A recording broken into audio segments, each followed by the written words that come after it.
I am Stephen McNallen, and I'm here with some thoughts on how we can better fight the battles that we face.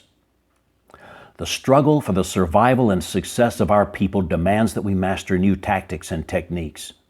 Today I want to discuss some of these new psychological and organizational weapons that are available to us. But this requires some background. When I was in high school, I discovered the concept of guerrilla warfare. I was young, anti-communist, and wanted a military career, preferably in special forces, so I read everything I could find on the subject. I read the classic works by old-school guerrillas like Mao Zedong and Che Guevara and General Vo Nguyen Giap, as well as some really obscure texts like General Alberto Bayo's 150 Questions for a Guerrilla. I was thrilled when I discovered the U.S. government's extensive series of volumes entitled Case Studies in Unconventional Warfare. Kids in high school thought I was a communist because so many of the authors that I was reading were communists, which is ironic since my sole motivation was to fight communism. But what attracted me to guerrilla warfare? I was fascinated by the idea that a small number of fanatical men and women could engender an armed movement that could overthrow an occupying army, or on the offensive mode, bring a revolutionary government to power. I loved the importance of the human element, of dedication, sacrifice, improvisation, defiance in the face of great odds. I liked the hit-and-run nature of raid and ambush and sabotage that characterizes what has been called the War of the Flea. But what does all this have to do with our struggle, which is fought on the battlefields of politics and culture? Simply put, everything. A lot of guerrilla techniques apply to nonviolent struggle as much as they do to armed insurrection. Seize and maintain the initiative. Keep the enemy wondering what you'll do next. Trickery. Decentralized resistance where individuals in small groups, often isolated or working on general orders, carry out propaganda, harassment, sabotage, espionage. We would do well to apply these same principles to the realms of propaganda, information, motivation, psychology, and culture as we fight for the future of our people. When Iraq and Afghanistan came along, there were still more changes in the art of war. Yes, raid and ambush were still stock items in the guerrilla arsenal, but IEDs, or improvised explosive devices, assumed a vastly greater importance than previously. And with this came a fundamental change in organization. The classic guerrilla armies of the 20th century, Mao's guerrillas, the Viet Cong, and others of that era, used deception, raid, ambush, and so forth in their tactics, but the organizational structure still resembled that of a regular military force. You had layers of command stacked vertically, one atop another in a hierarchy. That's pretty much a thing of the past now. Guerrilla organization now is flat rather than vertical, a network of connected nodes instead of a stacked hierarchy. The image of networked computers has manifested itself in the organization of unconventional warfare. The result is faster and more efficient.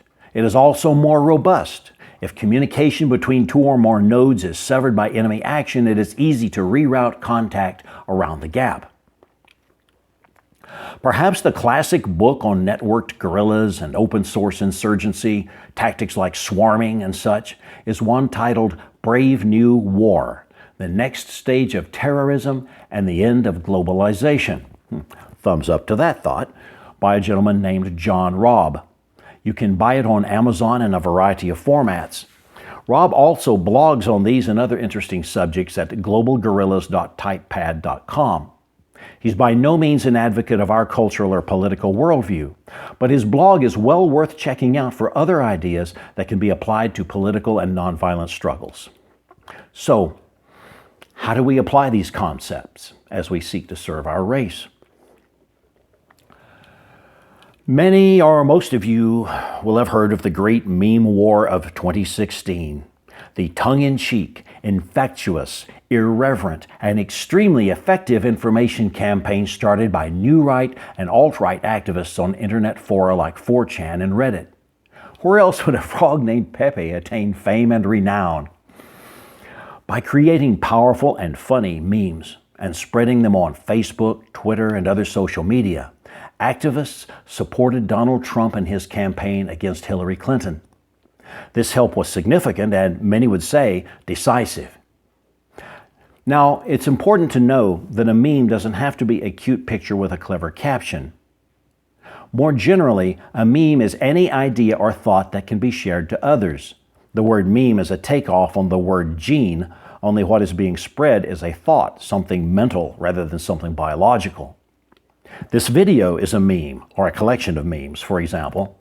Everything I do on this YouTube channel is made up of memes. But with that expanded definition out of the way, let's look further at how memes spread. The strategists and meme makers were largely responsible for the creative aspects of the campaign, but they succeeded only because countless social media users, ordinary people like you and me, shared the memes to all their friends in a grassroots media maelstrom that influenced millions of people.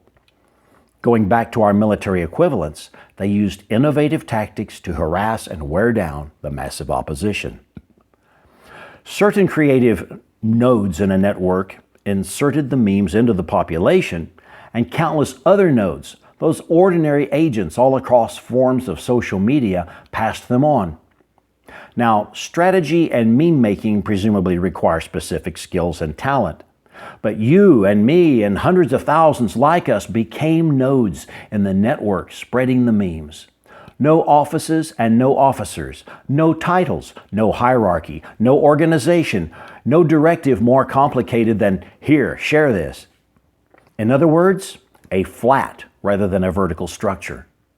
This is what a networked insurgency looks like. This is what victory feels like.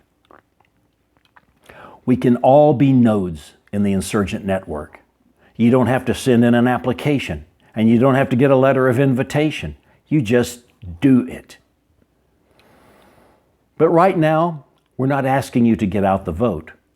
What we need today and tomorrow and the day after is the continual red pilling of the rest of society. The reference, for those watchers who aren't familiar with it, refers to the movie The Matrix and is all about waking people up to the truth. When you share my videos to your friends and family and acquaintances, or even to perfect strangers, you are acting as a node in the de facto network that I have established. Some of your friends will ignore what you share, and others will internalize it, and at least a few will share it with others, and thus become new nodes in the network. Welcome to the revolution. You can and should, of course, share posts and videos and memes from other people too, and thus be a node in their networks as well. The bottom line is this: what you do matters. Please don't just watch my videos to get your political fix. Share them. This is meme warfare, networked insurgency, psychic ambush, and it will make a difference. Our descendants 100 years from now will remember and honor us, for we will have made them possible. Thank you for your time and attention. Have you subscribed to my channel yet? If not, please do so and share this video. I am not interested in anything less than changing the world, and I need your help to do that. The existence of our people is not negotiable.